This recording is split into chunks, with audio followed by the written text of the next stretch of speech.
Tiago, capítulo 4, do 1 ao 3, começando no primeiro, diz assim: De onde vêm as guerras e pelejas entre vós? Porventura não vem disto, a saber, dos vossos deleites, que nos vossos membros guerreiam? Cobiçais e nada tendes, matais e sois invejosos, e nada podeis alcançar. Combateis e guerreais, e nada tendes, porque nada pedis.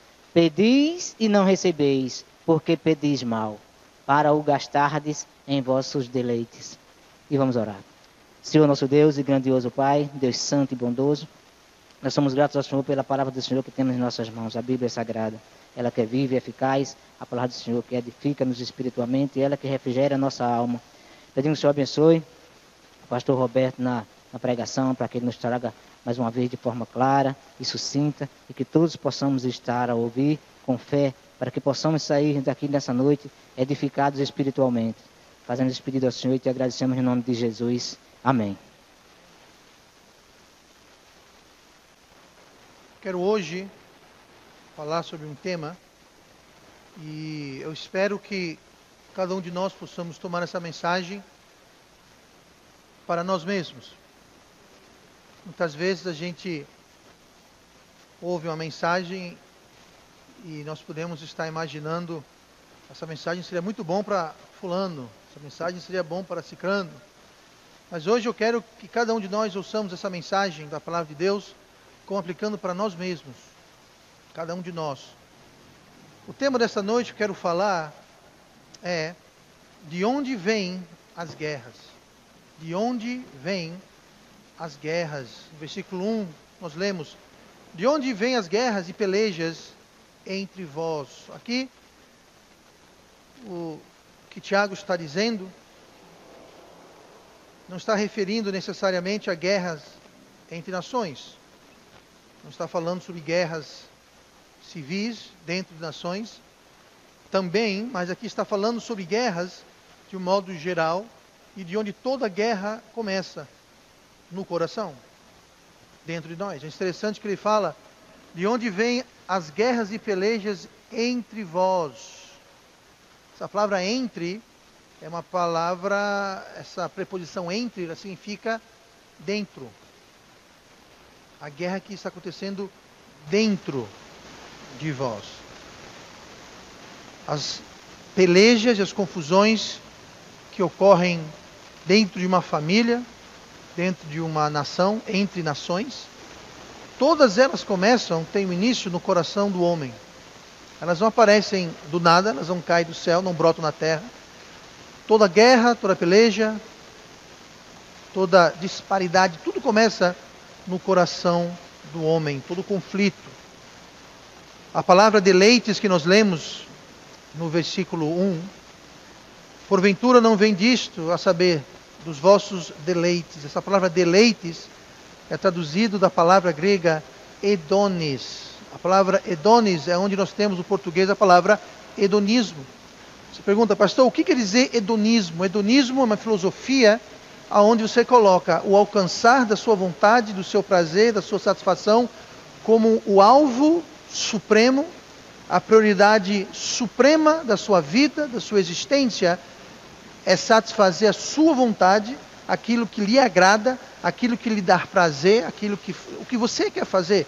Isso é o que é hedonismo. E hedonismo vem de hedonis. E hedonis aqui é a tradução da palavra deleite. Então, o que está sendo dito para a gente aqui é o seguinte: quando nós buscamos uma vida com estilo hedonista, ou seja, uma vida onde o que importa, o mais importante é me satisfazer, a coisa mais importante é fazer o que eu quero, o que eu gosto, é cumprir as minhas ideias, as minhas opiniões, os meus desejos, as minhas opiniões, onde isso é o alvo supremo. Eu sou o alvo supremo, satisfazer o que eu quero. Eu quero tudo para mim, eu viso apenas tudo para mim, e eu foco apenas tudo em mim. E aquilo que me traz prazer, aquilo que me agrada, aquilo que eu quero fazer. A lista que tal visão e atitude de vida, a lista de conflitos que sugere, a gente vê no versículo 2 em diante. Versículo 2: cobiçais e nada tendes, matais, sois invejosos e nada podeis alcançar, combateis e guerreais e nada tendes porque não pedis. Só no versículo 2 está trazendo algumas das consequências de levar um estilo de vida que visa os deleites, que visa o hedonismo.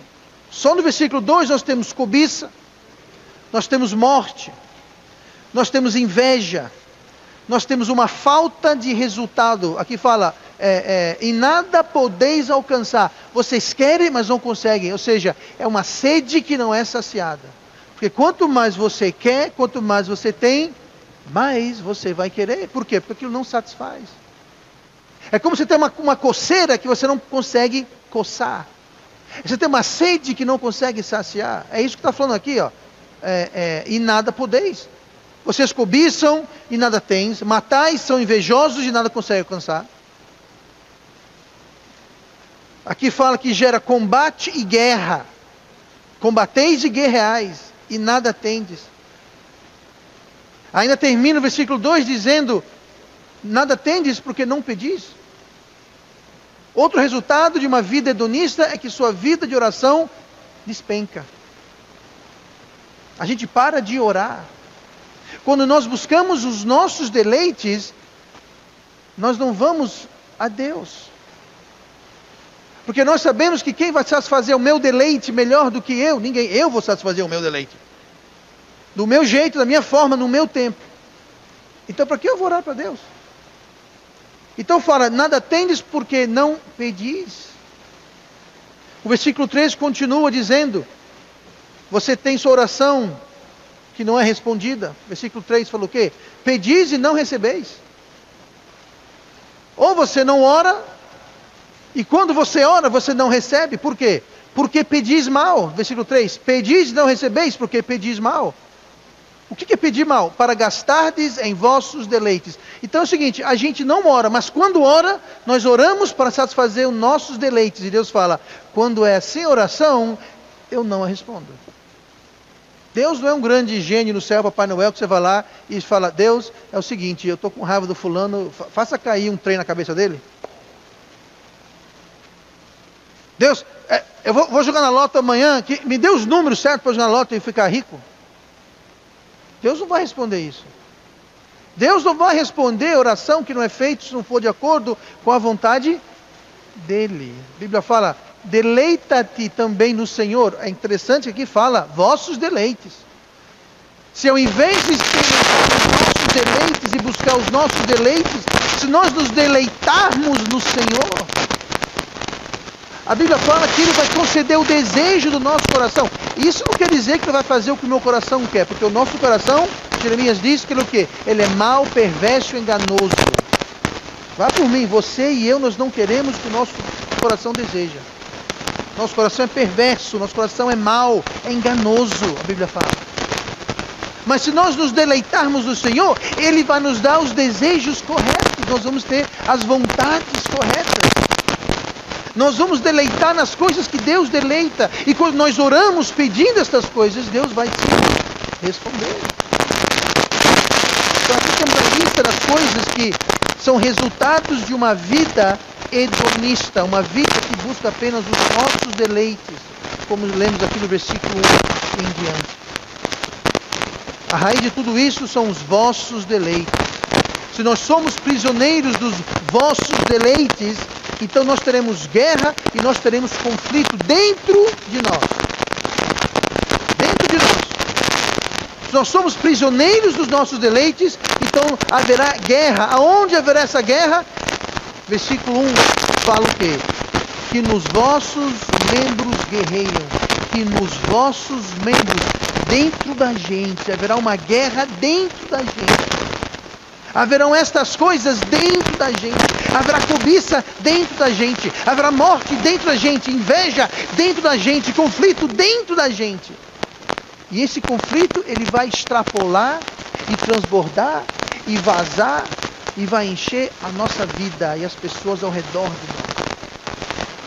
O conflito começa aqui dentro, mas ele não fica aqui dentro. E é daí que os conflitos nos lares, nas igrejas, no trabalho, na escola, na vizinhança. Tudo isso é o transbordamento desse conflito que existe dentro de nós. Quando nós buscamos nos deleitar, fazer as nossas vontades, viver para satisfazer o que eu quero, o que eu desejo, aonde eu quero chegar. Existem algumas coisas que nós vamos ver esta noite que promovem e causam um estilo de vida de buscar o deleite, de buscar o hedonismo, de buscar essa satisfação a todo custo. Se nós não queremos esses conflitos internos e subsequentemente externos, nós precisamos conhecer as causas para evitá-las e, se for o caso, batalhá-las, derrotá-las. Eu quero, a partir do texto que nós lemos, do 1 ao 3 e em diante, eu vou pedir que você fique com as Bíblias abertas em Tiago, capítulo 4. Nós lemos do 1 ao 3. Nós vamos começar no 4 em diante e ver algumas coisas que causam, que trazem esse tipo de vida, estilo de vida, pensamento, visão de vida em nossas mentes. Olhe comigo para Tiago 4 e o versículo 4.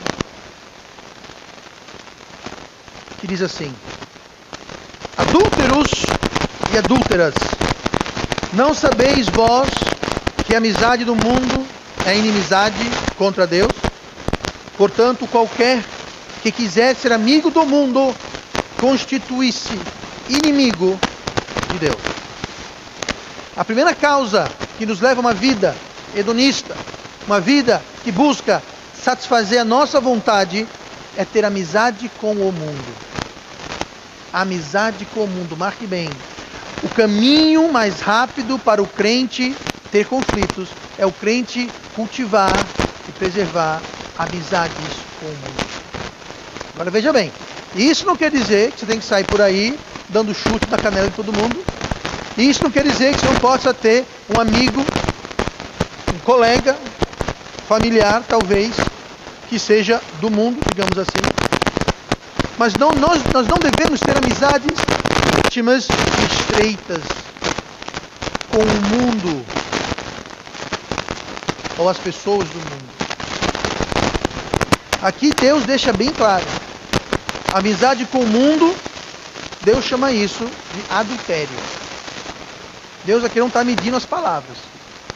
Ele começa: adúlteros e adúlteras, não sabeis vós que a amizade do mundo é inimizade contra Deus? Se Deus está se dirigindo a alguém como adúltero ou adúltera, é porque aquela pessoa está cometendo o quê? Adultério. Então nós temos uma amizade com o mundo. Note que isso aqui é uma visão. Se você está confortável e à vontade com o mundo, se você tem amizades com o mundo, você tem conexões e você está feliz na vida com o mundo, você não vê problema nenhum com isso? Tem um problema, porque Deus chama isso de traição. Quando nós traímos Deus, tendo amizade com o mundo, e é isso que Deus chama, traição, adultério. Não sou eu que estou chamando, é Deus que está chamando. Deus, ele fica enciumado. Na Bíblia tem duas palavras para ciúme. Uma é traduzida, essa daqui. A outra você pode entender como zeloso. Essa daqui não é entendida como zeloso. Tem um ciúme de zelo. Esse ciúme não é a palavra que denota zelo da parte de Deus. Essa palavra aqui é aquele ciúme que faz mal a quem está enciumado. Essa palavra aqui significa quando você causa Deus a se sentir mal pelo ciúme, pela traição. E quando nós fazemos isso, nós temos um problema. Versículo 5. Ou cuidais vós, que em vão diz a Escritura, o Espírito que em nós habita, tem o quê? Ciúmes. Ciúmes. Eu não quero que ninguém aqui diga nada, não fala nada. Mas quem aqui já foi vítima de uma mulher ciumenta? Nada disso, tá? Gente, se você acha que cair nas mãos de uma mulher ciumenta, ou um homem ciumento é ruim, imagine cair na mão de um Deus ciumento. O Espírito, eu acabei de ler aqui, o Espírito que em nós habita tem ciúmes. e tem ciúmes. Não deixe Deus enciumar. Sabe, às vezes os casais, eles tentam gerar ciúmes para tentar afetar ou dar um recadinho pro outro. E às vezes o tiro sai pela culatra. Você queria dar um sustinho e você detona uma explosão termonuclear. Pois é, não brinque com Deus. Hein? Você não quer cair na mão de um Deus enciumado. Esse é o risco que nós corremos. Note aqui no versículo 4 que não há exceções ou não há limites seguros de enciumar Deus. Diz aqui assim, ó, portanto, qualquer que quiser ser amigo do mundo. Isso vale para qualquer. Você e eu, nós não somos exceção. Qualquer pessoa, qualquer um que quiser ser amigo do mundo, se constitui o quê? Inimigo de Deus. Você sabe, né? O casal está tendo um problemazinho, a mulher se sente um pouquinho sendo... o marido está um pouquinho frio, ou acha que a esposa está um pouquinho frio, aí vai tentar criar um clima de ciúme. O que acontece? A coisa complica. A coisa foge do controle. Tem que ter cuidado. Não há exceções. Note também que é uma questão de escolha. Portanto, versículo 4, qualquer que quiser algo do desejo, é o que você quer. Qualquer que quiser ser amigo do mundo. O mundo não pode forçar você a ser amigo do mundo. Você é que vai decidir se você quer ou não. É uma escolha, uma decisão. Eu já estou no ministério tempo bastante para saber de uma coisa. Todo mundo vai fazer. Todo mundo vai fazer o que quer. Eu posso tentar ajudar, guiar, direcionar, aconselhar, mas no fim do dia, no frigir dos ovos, todo mundo faz o que eles querem fazer. Por isso que nós precisamos nos deleitar no Senhor, para que Deus faça com que nós queiramos fazer a coisa certa. Pedir a Deus que Ele coloque desejo no nosso coração, que Ele conceda o desejo ao nosso coração. Porque nós vamos fazer o que nós queremos fazer. Não tenha dúvida. Pai, mãe, você não vai mudar o seu filho, sua filha vai fazer o que o seu filho e sua filha quer fazer. Marido, esposa, você não vai mudar o seu marido, a sua esposa vai fazer o que eles querem fazer. Não existe um botão que você vai lá, liga, desliga, ou o termostato que você muda, aumenta, esfria, não. Crie um clima no seu relacionamento, no seu lar, na sua casa, no seu trabalho, onde Deus vai conceder os desejos do teu coração, que é uma questão de escolha. Portanto, qualquer que quiser ser amigo do mundo, constitui-se, refletivo, constitui-se. A pessoa se tornou, a pessoa se constituiu, a pessoa escolheu se fazer inimigo de Deus. Não foi Deus que fez aquela pessoa inimigo dele. Não foi Deus que falou, ei, você é meu inimigo. Não. A pessoa que tomou a decisão, a pessoa que tomou a opção de se fazer, se constituir inimigo de Deus. Inimigo de Deus. Isso não é bom. Isso gera os conflitos internos que vazam e contaminam nossa vida. Olhe para o versículo 6 de Tiago, capítulo 4. Versículo 6 diz assim: antes ele dá maior graça. Portanto diz, Deus resiste aos soberbos, mas dá graça aos humildes. Sujeitai-vos, pois, a Deus, resisti ao diabo, e ele fugirá de vós. A primeira coisa que nós vemos que traz esses conflitos, estas guerras para dentro de nós, que vão vazar, extrapolar. A primeira coisa foi a amizade comum. A segunda coisa, no versículo 6 e 7, é orgulho. Orgulho vai nos colocar numa posição em que nós vamos buscar o que eu quero, satisfazer o meu desejo, a minha vontade. É o que está falando aqui no contexto, na sequência. Orgulho é você resistir e se opor a Deus. E quando nós resistimos e nos opomos a Deus, isso gera guerras. E o resultado do orgulho é que nós temos menos graça de Deus para conosco. Não é isso que fala aqui? Deus resiste ao soberbo, mas dá graça aos humildes. Então, se nós somos soberbos e orgulhosos e não humildes, Deus vai nos dar menos graça. O que quer dizer isso? Dar menos graça. Então, se nós somos salvos pela graça e Deus me dá menos graça, então eu sou menos salvo? Não.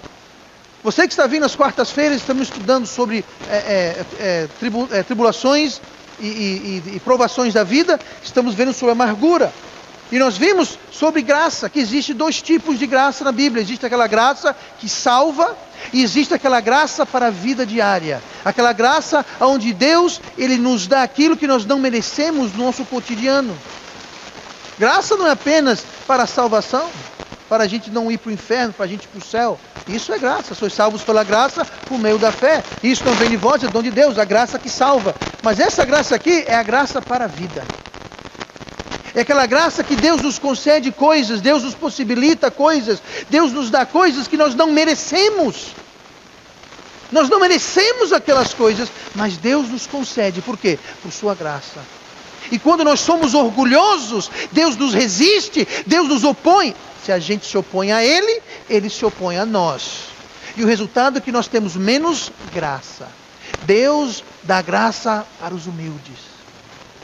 Para os orgulhosos, Ele resiste. Ele tira aquela graça. Não vai ter nada, você só vai ter o que você merece. Nada da graça de Deus no cotidiano, no dia a dia, para você. Nós teremos menos consequências por nossas falhas e nossos erros. Sabia que se nós fôssemos receber uma lapada para cada erro, cada tropeço que nós cometemos, estamos encrencados? É pela graça de Deus. E quando nós somos humildes, Deus estende e aumenta essa graça. Quando somos orgulhosos, Deus fecha a torneira. Quanto maior a humildade e submissão perante Deus, melhor para a gente. Mas longe os conflitos. O livro de Provérbios fala muito sobre essa questão de orgulho, essa questão de graça. Provérbios 13, versículo 10 fala assim: da soberba só provém a contenda. Da soberba só provém a contenda. Estamos falando sobre conflitos. O que é contenda? Contenda é conflito. Contenda é conflito. Aqui está dizendo que do orgulho e da soberba só provém contenda. Então quem é orgulhoso, se prepare. Vai vir contenda. Provérbios 16 e 18. A soberba precede a ruína. Por que você acha que a soberba, que o orgulho, vem antes da ruína? Porque quando você é soberbo, Deus se opõe a você. E quando Deus se opõe a você, você não vai prosperar em nada. Você vai ser arruinado. Porque Deus está se opondo a você. Por quê? Porque a soberba precede a ruína. E continua. E a altivez do espírito precede a queda. O orgulho traz ruína, o orgulho traz a queda. Por quê? Porque é Deus que vai tropeçar você. Deus não vai dar graça. Você vem passando, em vez de Deus ajudar você, Deus fala assim, ele bota o pé. Aí você, cai no chão. A queda, a ruína. Orgulho. Provérbios 28, versículo 25. O orgulhoso de coração levanta contendas. Aquela contenda externa, ela transborda e agora ele está levantando contendas na vida dos outros. Por quê? O orgulho. O orgulho, nós lemos Tiago 4,6. Antes ele dá mais graça, portanto diz, Deus resiste aos soberbos, mas dá graça aos humildes. O orgulhoso de coração levanta contendas, mas o que confia no Senhor prosperará. O orgulho nunca prospera com Deus. Deus nunca está do lado do orgulhoso. Deus sempre está se opondo e ao outro lado do orgulhoso. Deus não está do lado do orgulhoso. O que é que vai trazer o conflito interno que vai transbordar para a vida, nossa vida e a vida dos outros? Número 1, amizade com o mundo. Número 2, orgulho. Número 3, olhe comigo para o versículo 7. Sujeitai-vos, pois, a Deus, resisti ao diabo, e ele fugirá de vós. A terceira coisa que vai trazer conflito e guerra no interior de cada um de nós é o diabo. O diabo. Aqui fala, sujeitai-vos, pois, a Deus, resistir ao diabo. A coisa mais triste do mundo, do universo, é quando o crente inverte isso daqui. Eles se sujeitam ao diabo e resistem a Deus. A coisa mais triste do universo é quando alguém que conhece a palavra de Deus, conhece a verdade, em muitos casos são salvos, eles resistem a Deus e se sujeitam ao diabo. Eles fazem a vontade do inimigo, mas não fazem a vontade de Deus. Olha o que fala aqui, ó. Resistir ao diabo e ele, o diabo, fugirá de vós. Quando você resiste o diabo, ele foge. Quando você se sujeita a ele, ele não foge. Ele fica aqui, ó. Ele te abraça aqui, ó, no cangote. E aí, amigão? Vamos dar uma volta? Se você se sujeita ao diabo, ele não vai deixar você em paz. Ele vai se algemar a você. O momento que você começar a resisti-lo, a Bíblia fala, resistir o diabo e ele o quê? Fugirá. Nós só podemos resistir ao diabo pelo poder de quem? Do Espírito Santo. Nós só podemos resistir ao diabo pelo Espírito do Deus vivo. O diabo sabe disso. Então quando a gente começa a resistir, ele cai fora. Como que a gente tem acesso a esse poder do Espírito Santo? Sujeitai-vos, pois, a Deus. Quando nós nos sujeitamos a Deus, e o contexto de sujeitar é um orgulho. É você colocar de lado o seu orgulho, a sua opinião, o que você acha, o que você quer, o seu deleite, a sua vontade. E você sujeitar à vontade de Deus, sujeitar à verdade de Deus, sujeitar ao Espírito de Deus. Quando você se sujeita a Deus, aí você pode resistir ao diabo. O diabo, ó, cai fora. O diabo quer agir em sua vida e na minha vida, mas ele só pode fazer isso se nós permitirmos, se nós dermos espaço. Se nós dermos espaço para ele. Efésios 4, versículo 27, fala assim: não deis lugar ao diabo. Não deis lugar ao diabo. Quer dizer isso? Não deis lugar ao diabo na sua vida. Não abra a porta do diabo para o diabo na sua vida. Não conceda 1 centímetro quadrado em qualquer área da sua vida. Tem gente que acha que pode domar o diabo. Eu sei o que eu vou fazer. Eu vou dar um cantinho da minha vida para o diabo ocupar. Diabo, aquele cantinho ali, atrás daquela flor ali, você pode ficar ali, mas não sai daí, fica aí. Gente, ninguém doma o diabo. O diabo doma você. Ninguém controla o diabo, mas o diabo pode vir a controlar você. Você dá a mão para o diabo, ele quer o braço. Você dá o braço, ele quer o torso.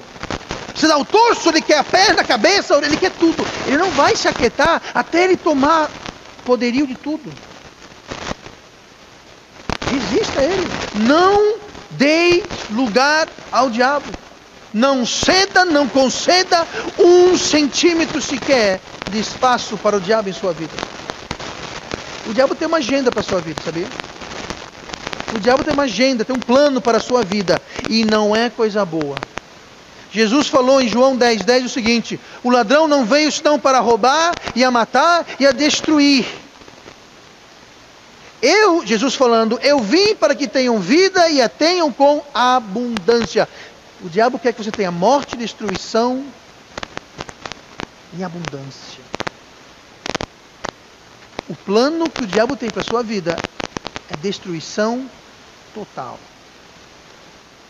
Quanto mais, melhor para ele. O diabo ele não pode atingir Deus, ele sabe disso. Mas ele pode atingir as criaturas de Deus. Somos nós. E ele se ocupa de tempo integral, sem cessar, em matar, roubar e destruir. Matar, roubar e destruir. Não dê espaço para o diabo em sua vida. Se você dá espaço para o diabo na sua vida, você terá conflitos. De onde vêm as guerras? Do diabo. De onde vêm as guerras? De deleites próprios. De onde vêm as guerras? De você fazer a sua vontade. De onde vêm as guerras? Amizade com o mundo. De onde vêm as guerras? Distância de Deus. Olha o versículo 8. Chegai-vos a Deus, e Ele se chegará a vós. Alimpai as mãos, pecadores, e vós de duplo ânimo, purificai os corações. A quarta coisa esta noite que nos traz conflitos internos. A quarta coisa esta noite que traz guerras dentro dos nossos membros, que vão transbordar, extravasar e atingir o exterior. É ser distante, estar distante de Deus. Se Deus mandou se achegar, é porque a pessoa está longe. Chegai-vos a Deus. Você não vai dizer chegai-vos a Deus para alguém que está do seu lado. Chegai-vos a Deus. As pessoas aqui adereçadas estavam longe, distantes de Deus. Se Deus é o Deus da paz, e você está distante do Deus da paz, então você tem o quê? Falta de paz. Você tem guerra. De onde vêm as guerras? Distância de Deus. De onde vêm os conflitos e as guerras? Distância de Deus. Essa religião maluca, diabólica, os muçulmanos, eles não querem paz. Eles falam, somos uma religião pacífica. Eles nunca foram pacíficos. Ontem mesmo, em Londres, cidade que eu cresci, segunda vez em poucas semanas, mortes. De novo. Sabe o que é isso? Falta de Deus. Isso não é Deus. Que Deus é esse que traz guerra e conflito? Chegai-vos a Deus e Ele se chegará a vós. Pastor, como é que eu posso me chegar a Deus? Onde é que Deus está? Deus está na igreja? Sim, Deus está na igreja, mas Deus não está só na igreja. Deus está em todo lugar. Deus está com você que vai para casa. Deus está com você no trabalho, na escola, na faculdade. Deus está com você. Como é que eu faço então para me chegar a Deus? Ele tem um local que eu vou, um lugar geográfico, físico que eu possa estar? Existe alguma coisa que eu possa fazer? Bom, aqui nós temos a receita. Versículo 8. Chegai-vos a Deus e Ele se chegará a vós. Então veja bem, é uma questão de reciprocidade. Estamos distantes. Se você se achega a Deus, Deus se achega a vós. Se você se afasta de Deus, Deus se afasta de vós. Quem dá o primeiro passo somos nós. Se Deus está longe de você, a culpa não é de Deus.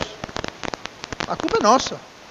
Nós nos separamos, nós nos distanciamos, nós nos afastamos de Deus e Deus se afasta de nós. E é que está o problema. A gente pensa assim, bom, eu vou me afastar só um passo para cá. Aí eles pensam, eu estou um passo distante de Deus.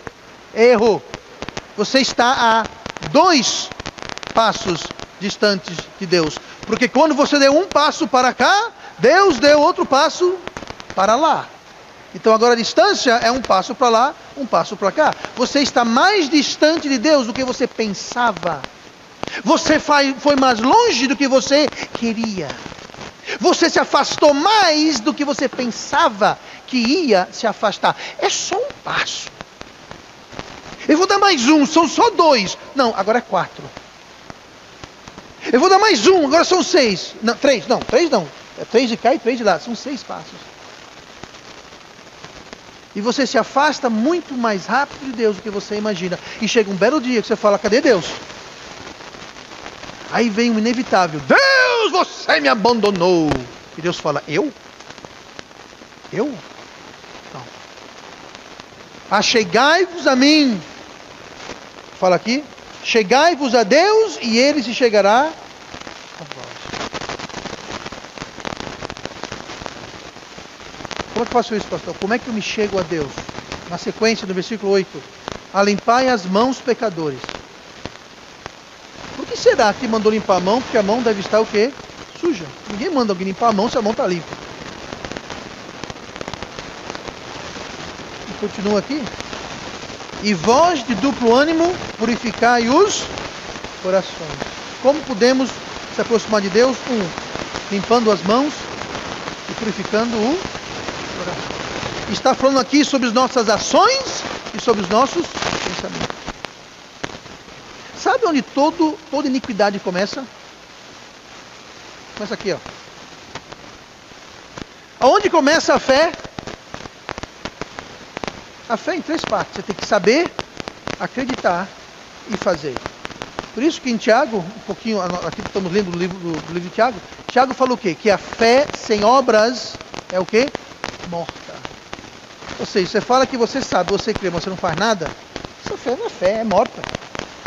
Agora, se você sabe, crê e faz, isso é fé eficaz, é fé verdadeira. Agora, uma fé que você só sabe na cabeça e no coração, eu digo mais, se você crê no coração, você vai tomar ação. O exemplo que eu dou, muitos de vocês já ouviram esse exemplo. Se eu gritar aqui, minha gente está pegando fogo na igreja, corram, fujam, vai todo mundo morrer. Ninguém sequer piscou. Vocês não têm fé no que eu estou falando.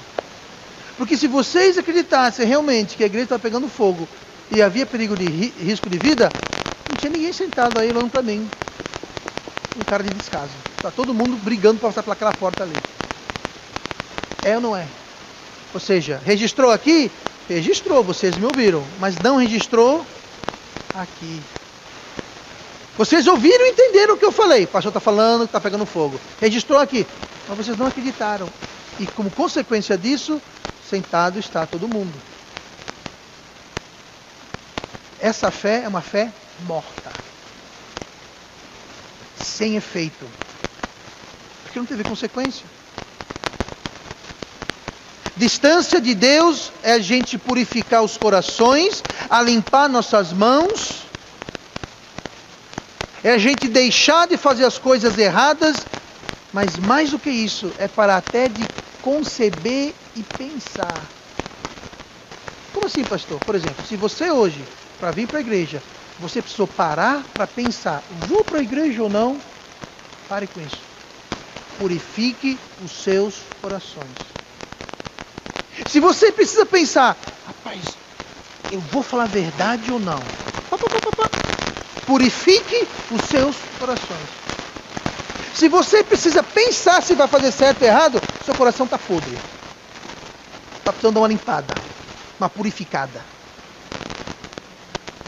Porque o que as nossas mãos fazem, o que os meus pés fazem, o que minha boca fala, começa primeiro aqui, ó, na minha mente.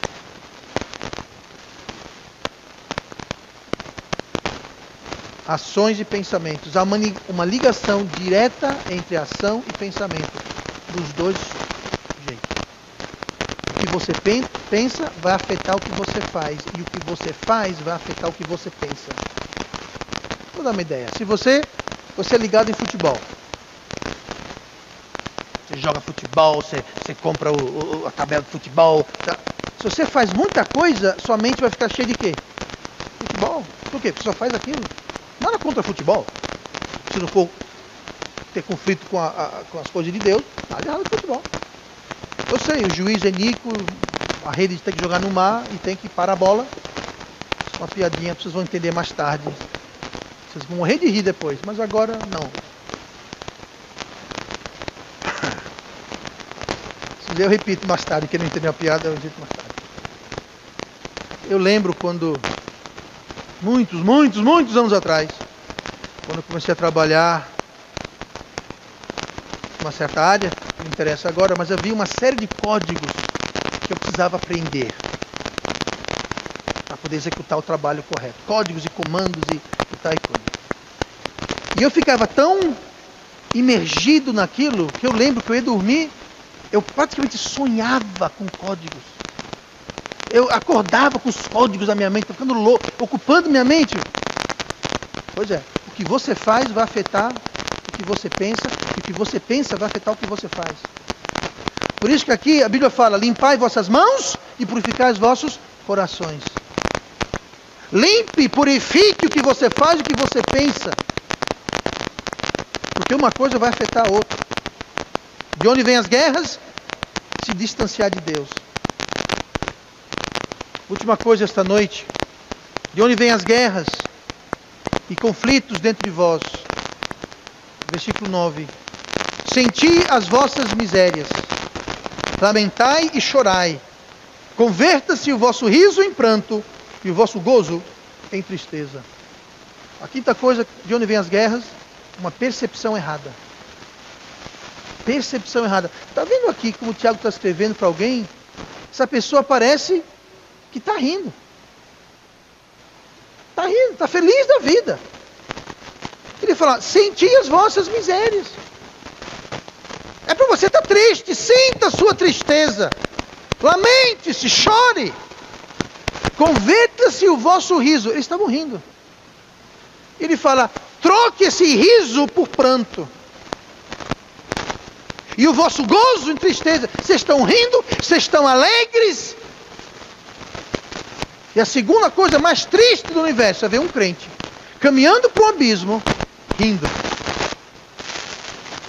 Feliz da vida, dando gaitada, gargalhada, está tudo maravilhoso. Não faz a mínima ideia que está a 3 passos de um abismo.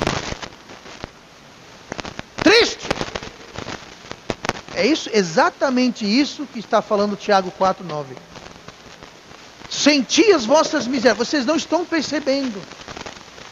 Senti as vossas misérias. É para você estar lamentando e chorando. Vocês estão rindo. Vocês estão achando bom. Terrível situação. Já contei essa história. Existe um lugar na Flórida, onde eu e minha família moramos por um tempo, quando a gente morou nos Estados Unidos. E tem uma baía, chama Baía de Tampa. Tem uma cidade de Tampa, cidade de São Petersburgo, fica pertinho, e tem uma grande baía. E para você ir de São Petersburgo até São Petersburgo, que tem Tampa, e aqui tem Bradenton, para você ir de um para o outro é pertinho. Mas antes da ponte você precisava dar a volta, demorava horas, uma baía todinha. É como se você imaginasse, por exemplo, aquela lagoa, a ponte de Val do Suragi.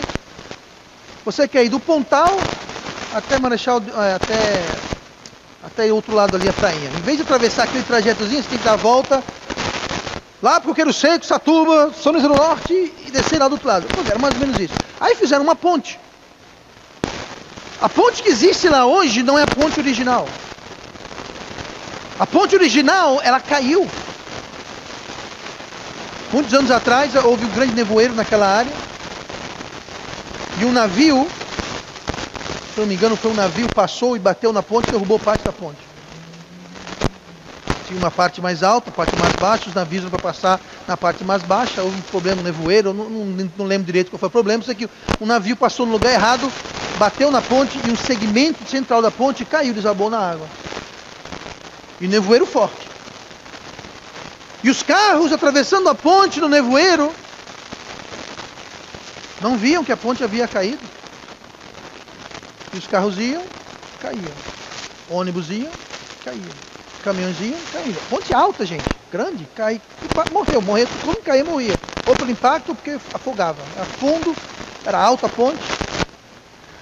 Um motorista percebeu que ele via as luzes, não muito distantes, mas via que as luzes estavam de repente. Ele diminuiu e parou o carro. Saiu do carro. Ele percebeu que o segmento da ponte havia desabado. E desesperado ele foi para o meio da ponte e começou a acenar. E os carros buzinavam. Sai da pista, seu doido. Quer morrer atropelado? E ninguém prestou atenção a ele. E não sei quantos carros, veículos, caíram na ponte e morreram. Muitas vezes tem muito crente que é assim. Estão caminhando num caminho, num abismo. Uma ponte caída. E você tenta avisar, você tenta alertar, você faz sinal, você dá chute, você faz de tudo que você pode. Mas eles estão rindo e alegres. Felizes da vida. A esses eu digo, senti as vossas misérias e lamentai e chorai. Converta-se o vosso riso em pranto e o vosso gozo em tristeza. Vocês estão 3 passos de um desastre. E não estão percebendo. Vocês estão 3 passos de uma tragédia. E estão rindo, felizes da vida, como se nada tivesse acontecido. Um dos resultados que traz, uma das coisas que resulta em guerras, é uma percepção errada. Quando nós não percebemos a nossa real situação. A gente pensa, está tudo bem. Muitas vezes você ouve isso, mas pastor, estava indo tudo tão bem, de repente. Pois é. Sua percepção da situação estava errada. Estava indo tão bem e de repente tudo desmoronou. De repente. Quer uma coisa? Nada desmorona de repente. Não, pastor, nosso casamento estava uma maravilha. Aí um dia acordou e estava um desastre. Não, não estava. O desastre vinha se formando há muito tempo. Você que não percebeu. Você que não estava com o olho aberto.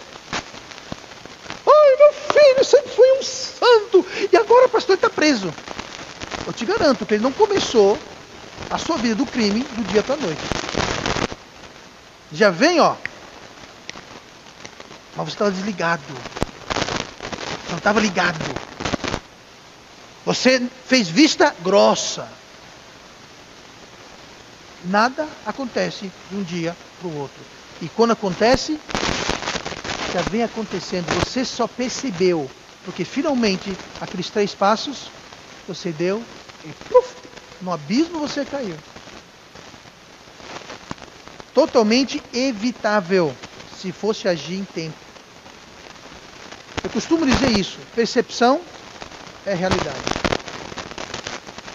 Como você percebe, a percepção que você tem, aquilo é a sua realidade. Para aquelas pessoas na ponte, a percepção delas é que a ponte estava lá. Eu vou subir na ponte, como eu faço todo dia, eu vou sair na ponte do outro lado. Nenhum problema. Essa era a percepção deles. Eles não perceberam, não estava na percepção deles que o navio havia batido na ponte e derrubado metade da ponte e que eles nunca chegariam do outro lado. Essa percepção, essa realidade não fazia parte da percepção deles. E pagaram com a vida. Percepção traz conflitos. Tiago fala a um grupo de pessoas que obviamente não estavam sentindo suas misérias, não estavam chorando, não estavam lamentando. Tem que abrir os olhos. Abrir os olhos. Deixar que Deus abra nossos olhos. Deixar que a palavra de Deus fale aos nossos corações. Para abrir nossa percepção. Senão nós vamos cair no abismo, gente. Guerra, conflito. E o mais triste, o culpado sempre é Deus. Deus me abandonou. Deus não sei o que mais. Ou melhor ainda, o pastor, claro. Porque culpar Deus é muito pesado, né? Então culpa o pastor. A culpa é do pastor. Ou da esposa do pastor. Ou da filha do pastor. Do amigo do pastor. Outra pessoa é culpada. Não. Voltando ao texto que nós lemos. O resultado dos combates das guerras, versículo 2: cobiçais e nada tendes, matais e sois invejosos e nada podeis alcançar, combateis, guerreais e nada tendes. Só para resumir, uma vida hedonista, uma vida que busca o próprio deleite, é uma vida vazia. Você vê aqui no versículo 2, fala 2 vezes: nada tendes, nada podeis alcançar. Você mata, você briga, você inveja, você faz de tudo para conseguir o que você quer. Mas aquilo deixa você vazio. Você não alcança nada, você não tem nada. Você pode ganhar o mundo, mas você está vazio. Não alcança nada. Então vamos ter cuidado. De onde vêm as guerras? Dessas 5 coisas que nós vimos. Percepção errada, distância de Deus, próprio diabo, orgulho e amizade com o mundo. Trate de cada uma dessas áreas. O que você vai perceber é que haverá paz na sua vida. Haverá paz no seu coração. E essa paz vai transbordar para a sua família, para o seu lar, seus relacionamentos. Toda a sua vida vai estar influenciada por essa paz. E vamos orar. Pai amado, obrigado pela tua palavra.